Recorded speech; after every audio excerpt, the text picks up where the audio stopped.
Business மேனா இருக்கிறதுக்கான சில characters இருக்கு. அந்த கேரக்டரைசேஷன் யார்கிட்ட இருக்கோ அவன் தான் பிசினஸ்ல தொடர்ந்து இருக்க முடியும். வாழ்க்கையில ஏற்ற இறக்கங்களை 6 வருஷத்துக்கு ஒரு 10 வருஷத்துக்கு பாக்குறப்ப தாங்கிக்க மாட்டேங்க. மாசம்பளத்துக்காரன் ஒரு 10,000 ரூபாய் வர வேண்டிய இன்கிரிமெண்ட்ல 8,000 ரூபாய் தான் வந்துச்சுன்னு சொன்னா இடிஞ்சு போயிருது மனசு. ஏன்னா அதை வச்சு திட்டம் இருக்குது ஒரு மாசம்பளக்காரனுக்கு.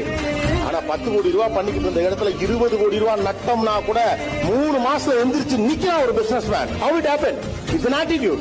Carry it attitude. அவ்வளவுதான் நான் சொல்றேன். இப்படிப்பட்ட ஆளு உண்மையிலே அப்ப எப்படி பேசணும்? இப்படிப்பட்ட ஆளு அப்படியே பேசுவான். அப்படிதான்டா இருக்கும் பிசினஸ் தான். விழுந்தா தாண்டா எந்திரிக்கலாம். எங்க விழுகிறங்கிறது முக்கியம் இல்லடா, எழுறமா இல்லையாங்கிறதாண்டா முக்கியங்கிறதான பிசினஸ் மேன் கேரக்டர்.